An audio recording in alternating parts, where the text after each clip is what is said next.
Hey,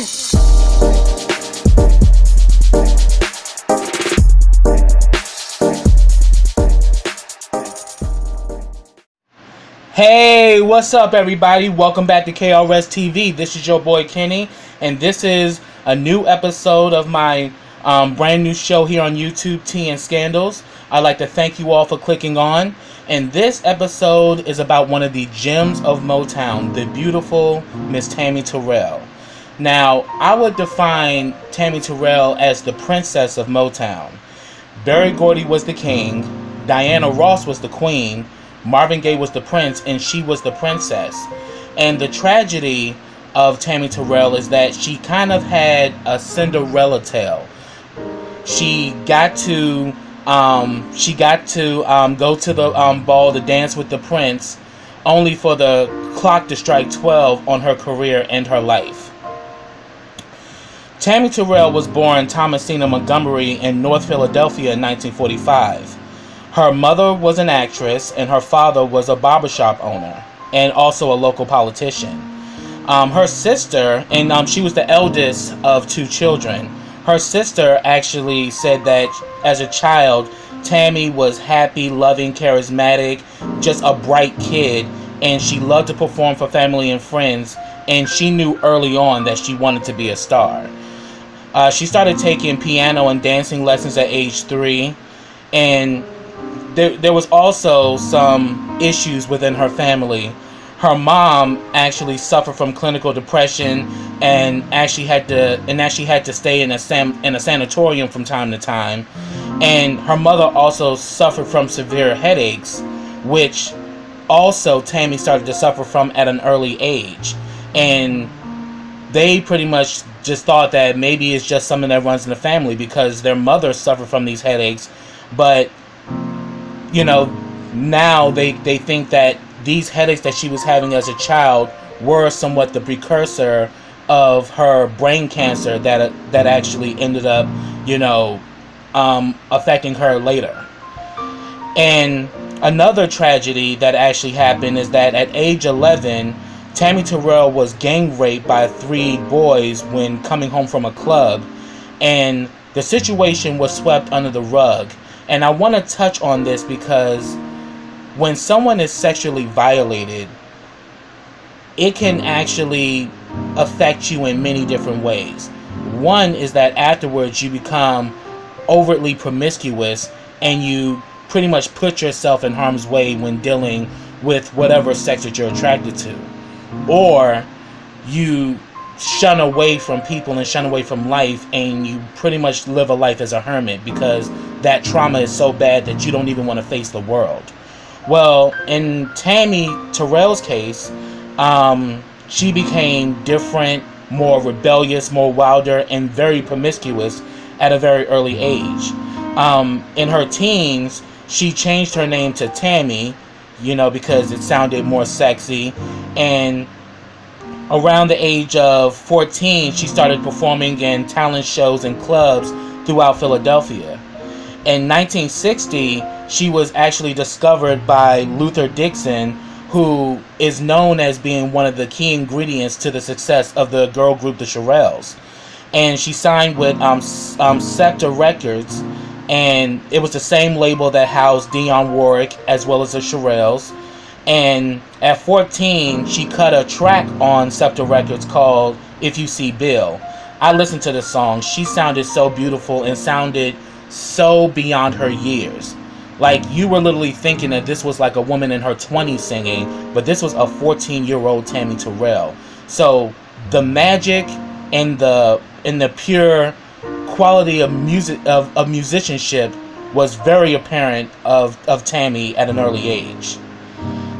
She even, became an opening act for acts like Chuck Jackson, and Bobby Hunt. And, she definitely was, that girl that all the guys were after.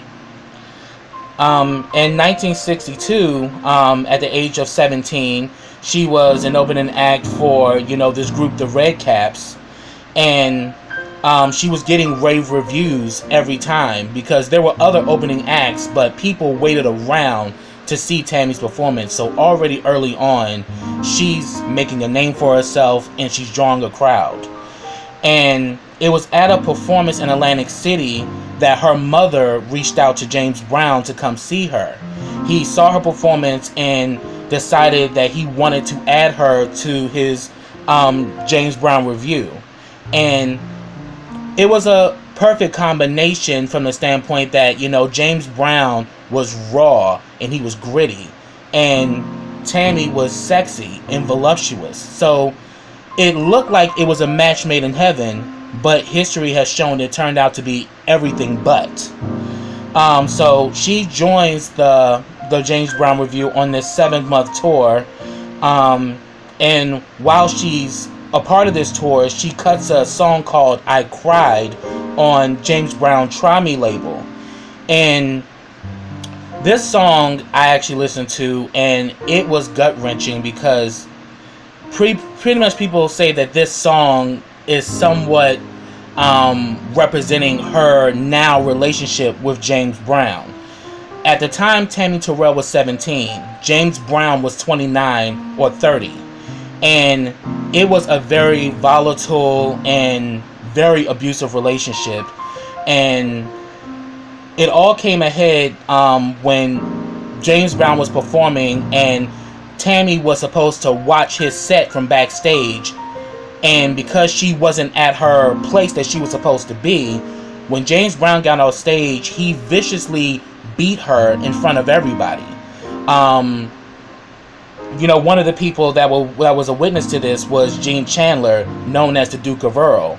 He literally saw her get brutally beat up by James, where there was a lot of bloodshed. It was that bad. And that, I think, was the gauntlet where Tammi was like, I need to get out of here. Gene reached out to her mother. Her mother came and was like, let's go. And that was the end of her performing with James Brown. And she became so distraught after that she decided that she didn't want to pursue music, and she decided to she became a pre-med major at the University of Pennsylvania, where she was awarded a full scholarship, and she studied there for 2 years.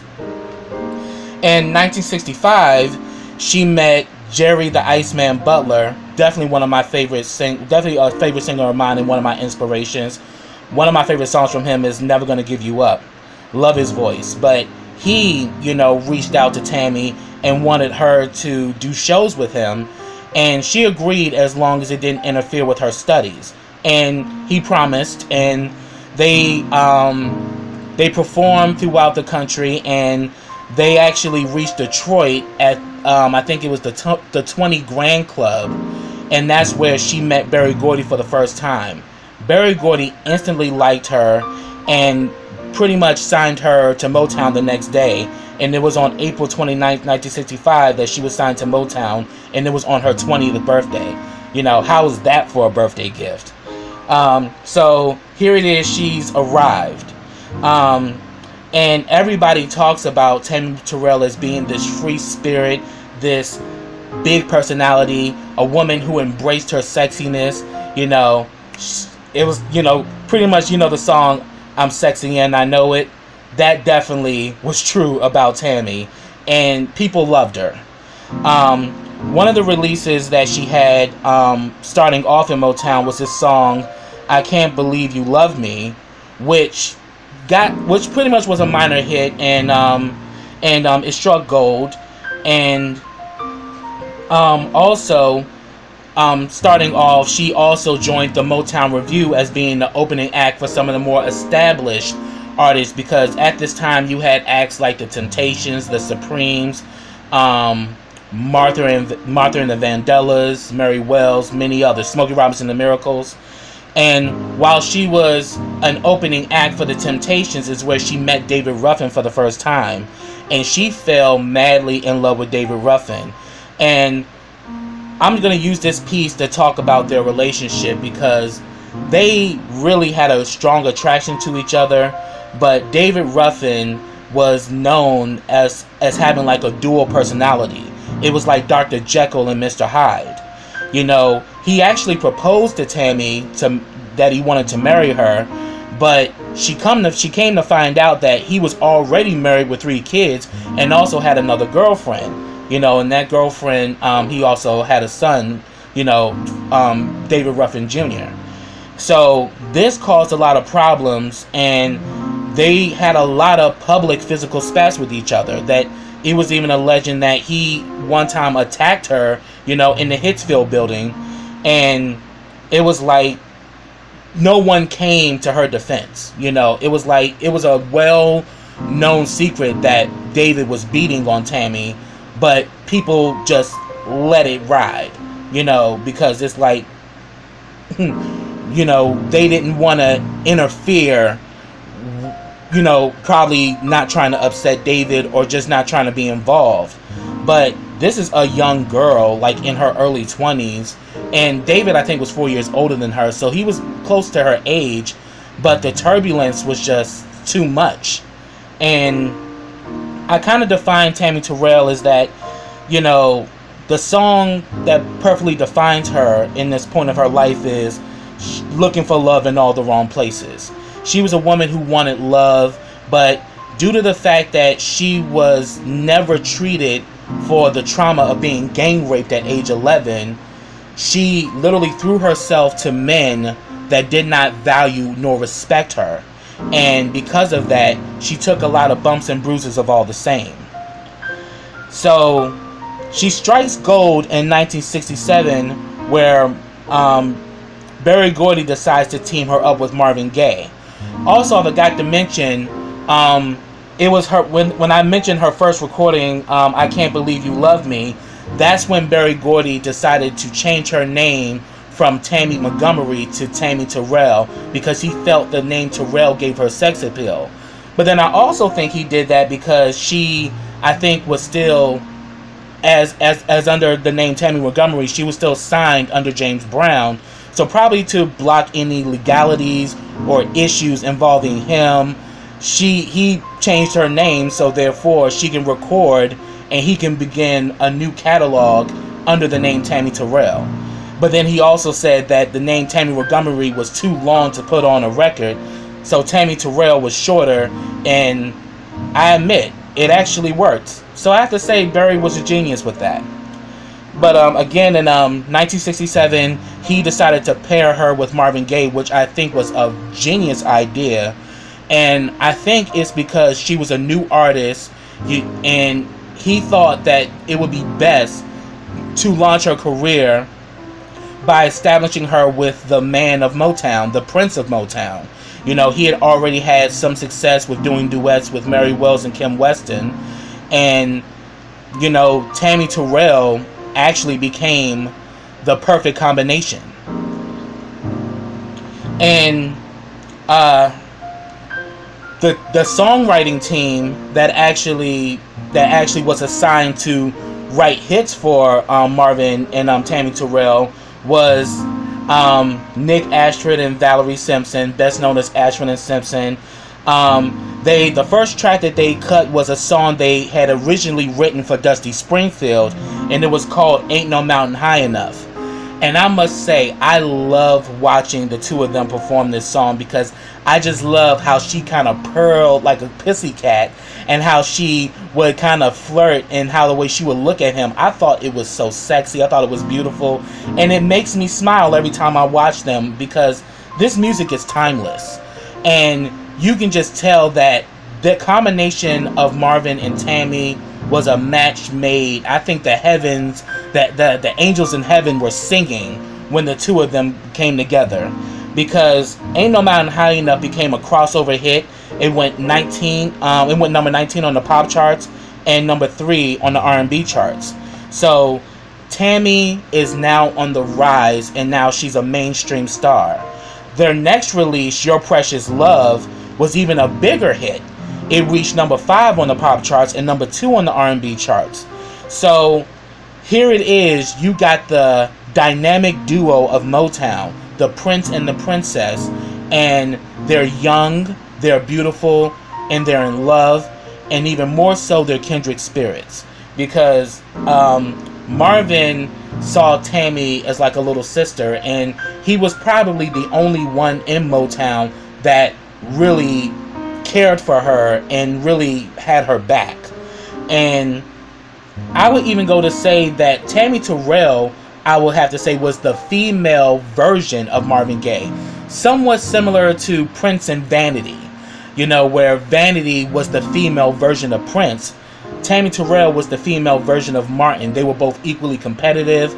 They were both good looking. They were both driven. And they were both amazingly talented and multi-talented. And the thing about it is that Marvin was blown away by Tammi because he didn't realize how multi-talented she was. And that she knew how to write, she knew how to arrange, she knew how to do all those things. I mean, she was a multi-talented individual just like him. It was like his twin. And pretty much what you saw was, you know, beautiful young black people singing about love. But the funny thing about it, she had a perfect partner as far as music, but in her personal life, she had the complete opposite with David Ruffin. You know, it became very abusive, but Tammi, in this situation, she fought David back because there were times she would beat David's ass.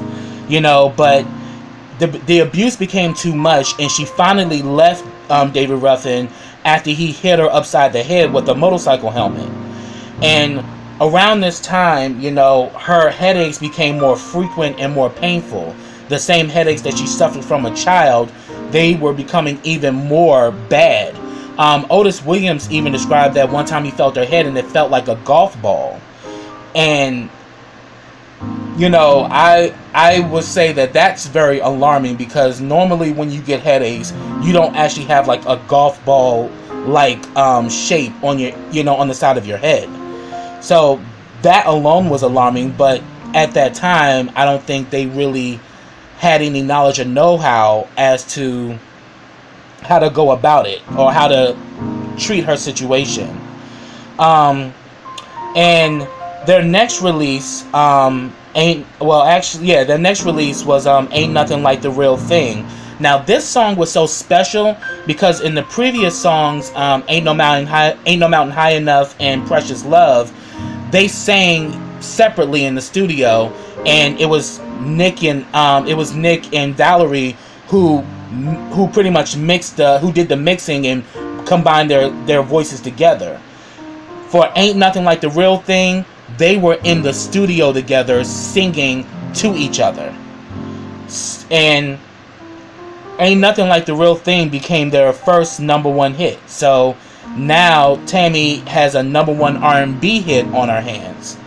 And also a great thing about their combination, I recently did an episode on Marvin Gaye. If you haven't checked it out on Tia Scandals, check out my episode on him. I mentioned in that episode that Martin had suffered from performance anxiety. He was a studio artist but did not like really performing in the public. Tammi Terrell was very outgoing. She loved being in front of people, so she encouraged him. She kind of gave him that punch in the back and told him, no, we're gonna go out here and we're gonna make it happen. And she would sometimes probably tease him like, I'm gonna out-sing you, boy. So Marvin, being a competitive person himself, was like, oh no girl, you're not gonna out-sing me. So it was the only time where Marvin felt comfortable being on stage, and we have to thank Tammi Terrell because she gave him that courage and gave him that drive to overcome that anxiety, you know, so he can showcase his talent, you know, to the world.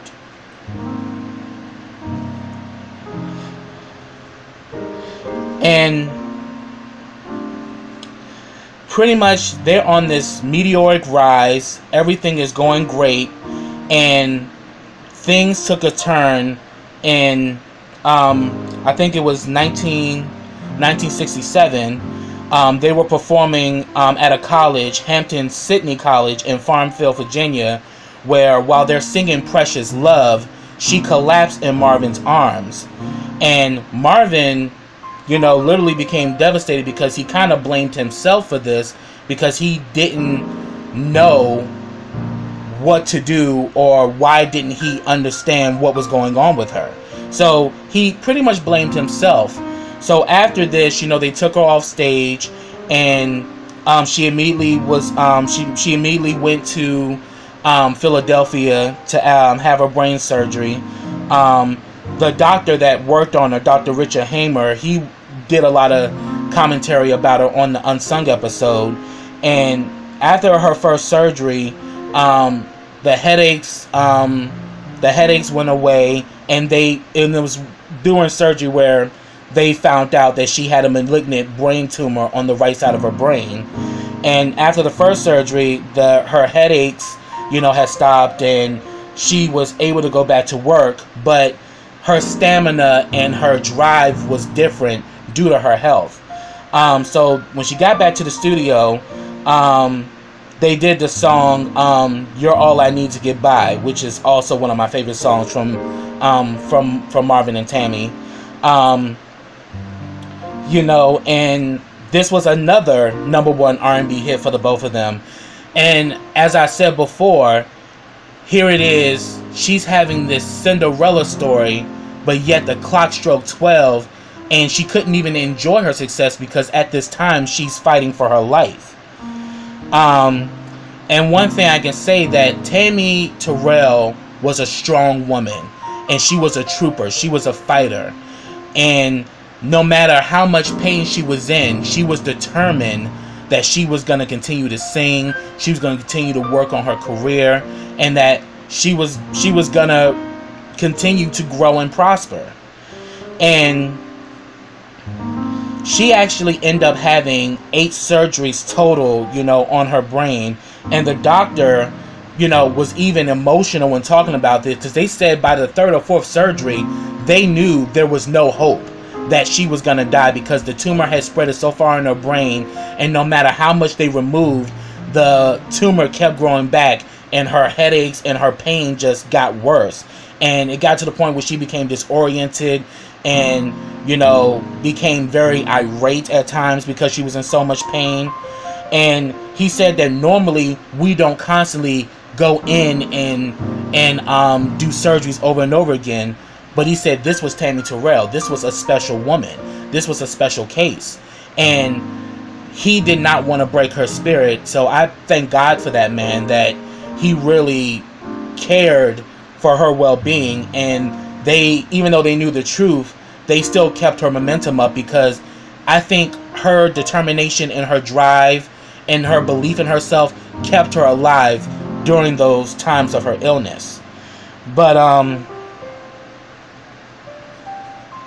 and it's just sad that this happened at the top of her game in the music business.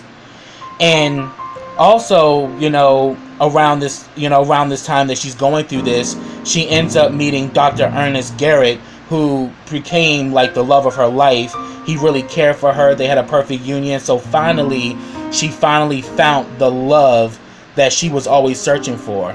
Because I think after all that she's been through, she started to wise up, and she finally got a man that truly respected and adored her.